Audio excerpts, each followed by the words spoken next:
Hi, Dr. Berg. It's got a question. I enjoyed that tax break I got from Bush. I think it's immoral because I didn't deserve it, but but anyway, I enjoyed it. How are we going to translate that into the economic regrow the middle class? Because I teach research methods, and frankly, what I see out there is two binomial curves: the people who have it and people who don't. There's two curves out there on the normal distribution that says people who had education who didn't get the tax breaks, and the ones, most of us, who actually got it. How do we bring it up? It's a complex challenge. Yeah. You know, the honest answer is you can talk in political rhetoric or you can be really honest about this. The complex challenge is this. Before the Great Depression, we had the Gilded Age, we had extraordinary economic inequality in America. Along comes the Great Depression, along comes World War II, along comes, God bless him, Franklin Delano Roosevelt. And the result was, by the time we reached the 1950s, in the early 1960s, there was a reason. It was not fantasy that people were optimistic. It wasn't just that we'd won the war. It's because the economic conditions in America had changed dramatically. Instead of a few rich people where wealth was concentrated, there was broad prosperity. And that gap between the rich and the poor had been dramatically narrowed. And the bottom line was, everybody in America felt they were part of our economic long-term prosperity. We've now, over time, moved in the other direction. One of the factors and the hardest thing for us to deal with is globalization. What George Bush has done is he's taken a circumstance, which is globalization, which has the tendency to stratify class in America, and he's accentuated. He's made the winners bigger winners, and he's taken away the tools for the rest of America to be able to compete. So there are a wide variety of things that we need to do. We need tax policies that actually strengthen the middle class. Education is absolutely crucial. Just talking about education in the abstract doesn't get to the heart of the issue, which is the most educated people with the most capital are the ones who do best in a global economy.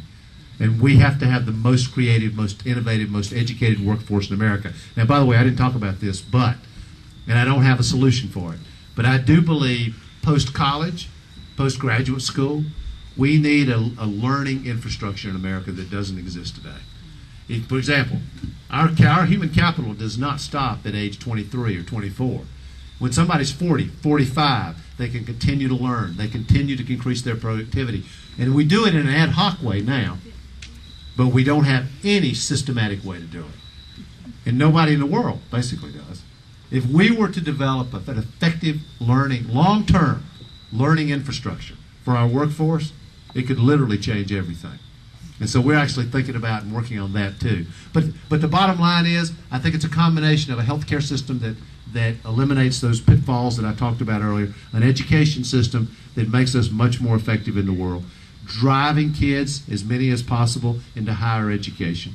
I think it also means having a trade policy that's not what we've seen over the last 12 or 15 years. I think it's a combination of things that strengthen the middle class. And for long-term economic growth, the foundation for long-term economic growth is a growing, prospering middle class.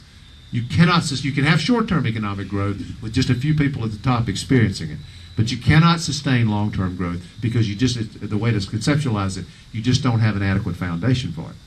And so this is really important for the long-term economic security of America. It's also, by the way, important for our democracy, because if you look back over the long haul, it has been extraordinarily hard historically to sustain democracy when the middle class collapses and you've got just a few rich people at the top because they revolt. One more. This lady right here.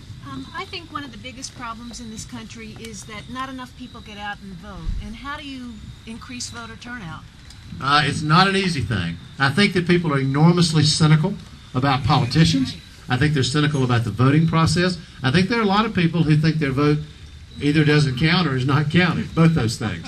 And I think they're nervous about it. They're nervous. I'm actually giving a speech in New Hampshire tomorrow about this very subject.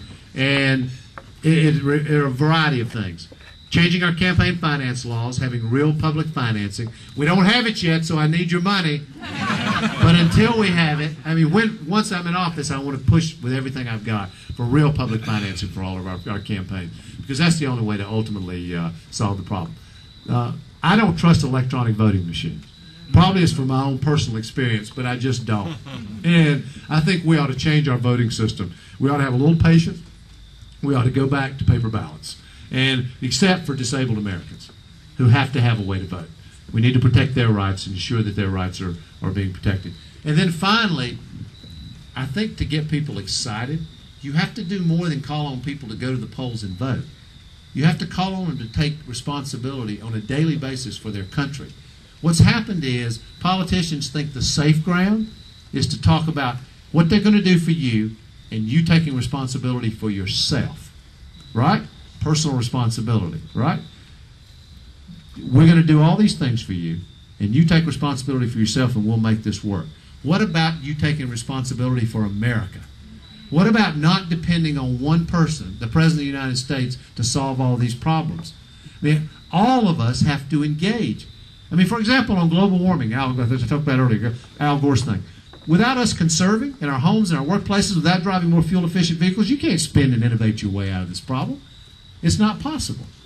So I think really we need a president who inspires America with a call to action, with a call to take responsibility. You know, none of this faux patriotism, real patriotism. I mean, this country belongs to all of us. It doesn't belong to the president. It belongs to all of us.